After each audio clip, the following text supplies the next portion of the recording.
Assalamualaikum warahmatullahi wabarakatuh.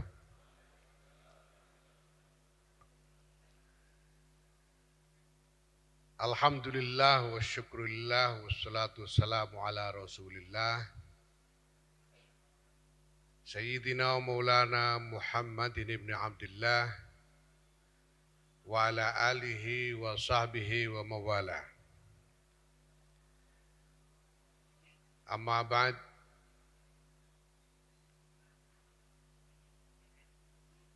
Yang mulia Rais Am Pengurus Besar Nahdlatul Ulama Kiai Haji Miftahul Akhyar, yang mulia Ibu Negara keempat Republik Indonesia, yang juga Mustasyar Pengurus Besar Nahdlatul Ulama Ibu Nyai Hajjah Sinta Nuriyah Abdurrahman Wahid, yang mulia Mustasyar Nahdlatul Ulama Kiai Haji Ahmad Mustafa Bishri, yang mulia Wakil Rais Am Pengurus Besar Nahdlatul Ulama Kiai Haji Anwar Iskandar, Kiai Haji Afifuddin Muhajir,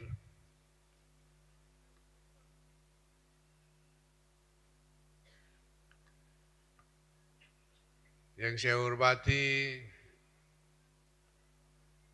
para Rois Suriah Pengurus Besar Nahdlatul Ulama, Katib Am Pengurus Besar Nahdlatul Ulama Kiai Said Asrori dan jajaran para katib, yang saya hormati teman-teman dari jajaran Tanfidiyah Pengurus Besar Nahdlatul Ulama,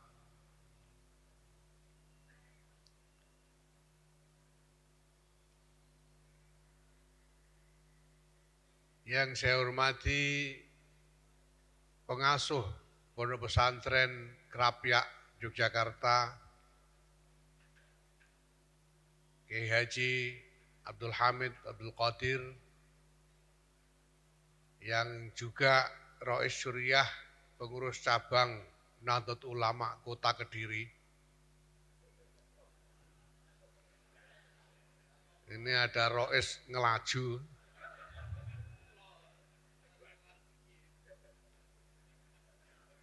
Dan para sesepuh Pondok Pesantren Krapyak, orang tua saya semua, Kiai Jirji Salim Asum, Ibu Nyai Umi Salamah Masyuri, Ibu Nyai Ida Zainal Abidin, seluruh ahli Pondok Pesantren Krapyak Yogyakarta yang saya cintai. Sebetulnya kalau ditanya kenapa Kombes ini, pembukaan Kombes ini diselenggarakan di Pondok Pesantren Krapyak, alasannya karena ketua umumnya saya.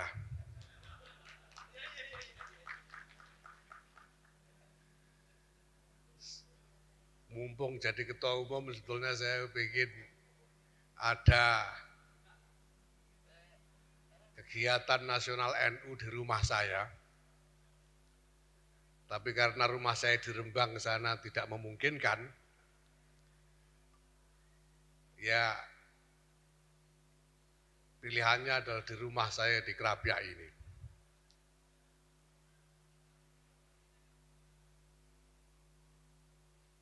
Bapak Ibu sekalian yang saya hormati, alhamdulillah para Rois dan Ketua PWNU seluruh Indonesia telah hadir lengkap bersama kita. Begitu juga ditambah dengan para Rois dan Ketua PCNU se-Jawa Tengah dan daerah istimewa Yogyakarta. Selamat datang di tahun kedua, abad kedua Nahdlatul Ulama.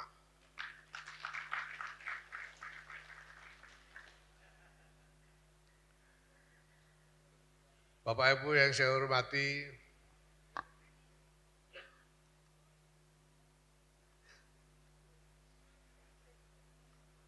kita memasuki masa-masa yang krusial, masa-masa yang sangat menentukan bagi peran Nahdlatul Ulama ini.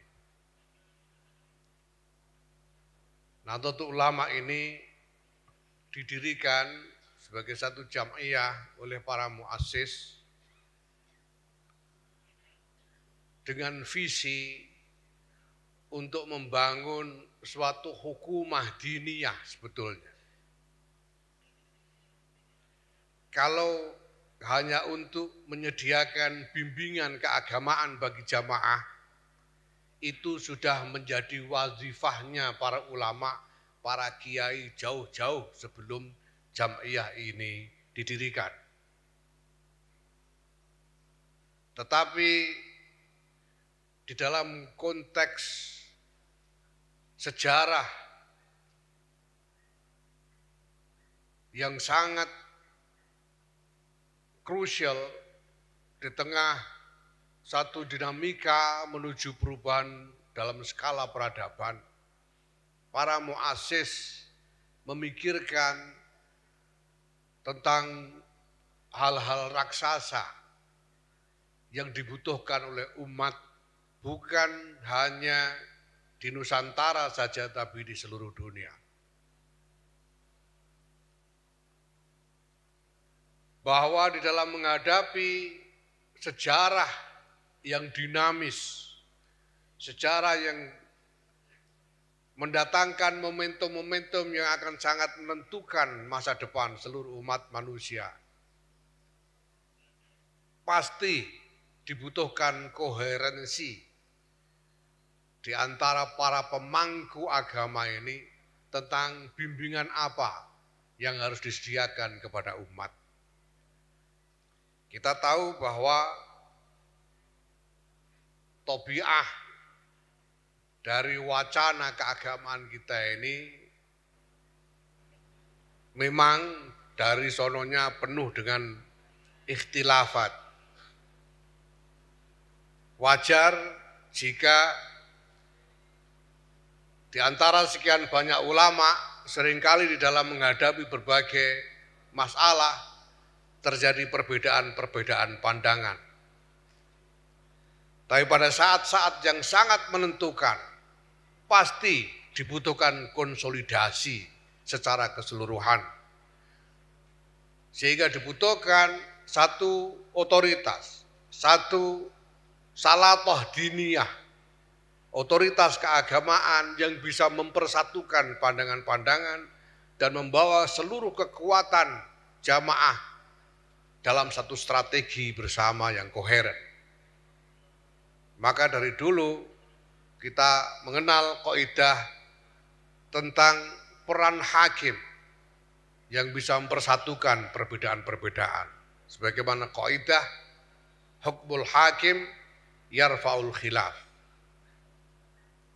Maka Nahdlatul Ulama ini sebetulnya didirikan untuk membangun satu fungsi hakim yang bisa mempersatukan perbedaan-perbedaan apapun yang terjadi di kalangan umat ini dalam kerangka Ahlus Sunnah wal Jamaah.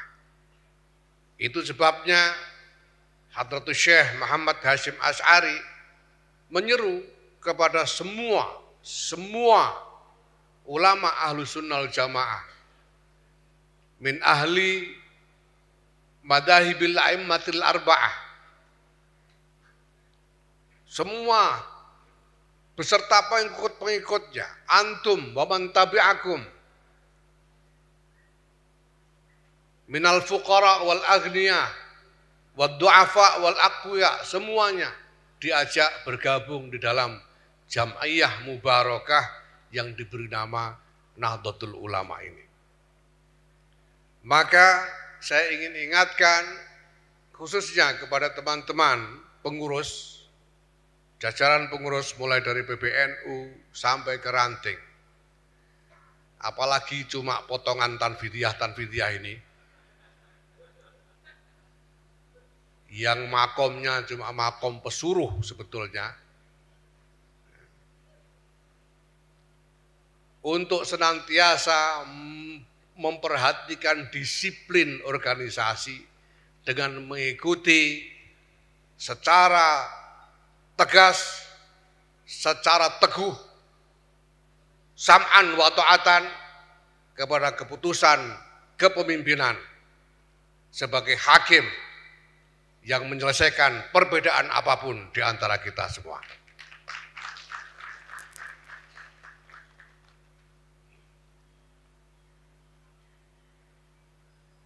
Di dalam masa-masa ini, kita menyaksikan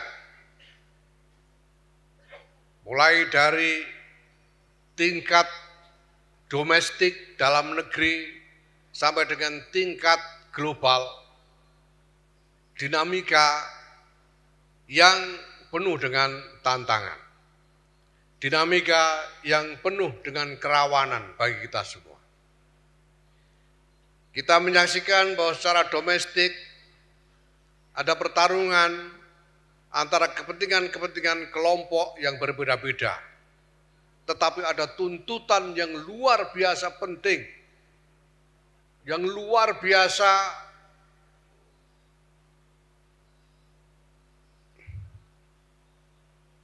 berat untuk ditanggungkan oleh seluruh bangsa ini sebagai kepentingan bangsa dan negara. Karena ada tantangan-tantangan yang harus diatasi bersama dan waktu yang tersedia untuk kita semua tidak banyak. Demikian juga di tingkat global, ada dinamika yang luar biasa, yang apabila bangsa-bangsa ini tidak dapat menemukan satu arah yang tepat ke masa depan, ada ancaman yang nyata dan serius terhadap kedaulatan dari bangsa-bangsa dan kedaulatan dari manusia-manusia sebagai warga-warga bangsa itu. Di tengah kecenderungan semakin longgarnya bahkan runtuhnya perbatasan-perbatasan fisik dan geografis, diikuti dengan tumbuhnya kekuatan-kekuatan besar.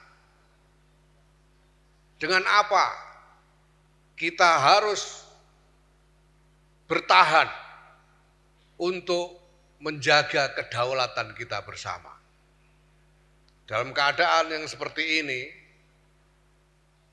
tidak ada jalan lain bagi kita selain memperkuat bangsa dan negara kita ini sebagai kubu di dalam menjaga kedaulatan kita bersama. Maka bangsa dan negara ini harus kuat. Kita harus meneguhkan kebersamaan kita untuk menjaga agar bangsa ini tidak dilemahkan oleh apapun, tetapi justru semakin dikuatkan. Dan kita juga harus meyakinkan dunia bahwa dunia membutuhkan Indonesia yang kuat, karena Indonesia memiliki banyak hal yang dibutuhkan oleh dunia untuk menemukan jalan keluar dari berbagai masalahnya. Nahdlatul Ulama di dalam dua arena ini harus mampu berperan dengan nyata, harus mampu memberikan asar yang nyata, bukan hanya hura-hura, apalagi cuma hura-huranya anak-anak yang nguber layangan pedot.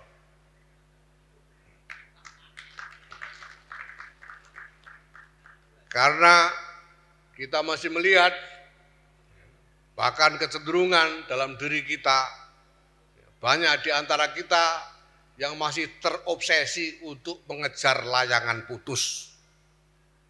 Seneng rame-ramenya, tapi hasilnya susah.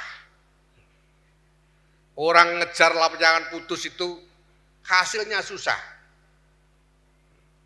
Tiwas gerudak-geruduk lari-lari ke sana kemari ternyata nyangkut di pohon kelapa, repot naiknya. Kalau hasil layangan itu dipakai rebutan sehingga modal madil nggak bisa dinaikkan lagi, menjadi tidak berguna. Kita harus rubah cara kerja ini menjadi cara kerja yang lebih strategis. Karena kita punya tanggungan peran yang tidak kecil, yang tidak ringan. Kita harus memacu kinerja untuk mengawal kemenangan Indonesia.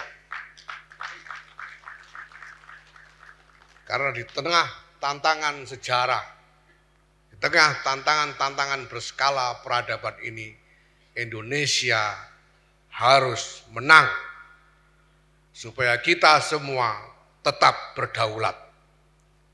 Supaya Kiai Miftahul Ahyar tetap berdaulat. Kiai Mustafa Bisri tetap berdaulat. Kiai Abdul Hamid tetap berdaulat. Sarmo, Paijo, Patkan, Patkur, Sujinah, semuanya harus tetap berdaulat.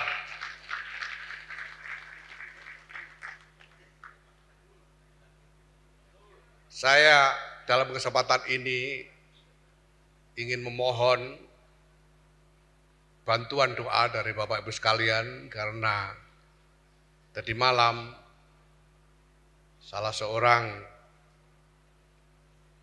saudara kita, pimpinan ketua lembaga dakwah PBNU, Kiai Haji Abdullah Samsul Arifin mengalami musibah dalam perjalanan menuju Gombes ini, dan sekarang beliau dirawat di rumah sakit.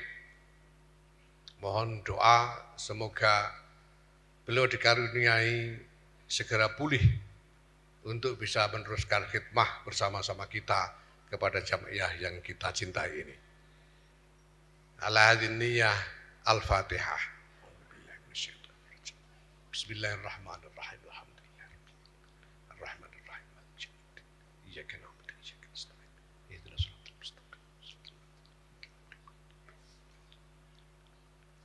Terima kasih. Wallahul muwaffiq ila aqwamit thariq. Wassalamualaikum warahmatullahi wabarakatuh.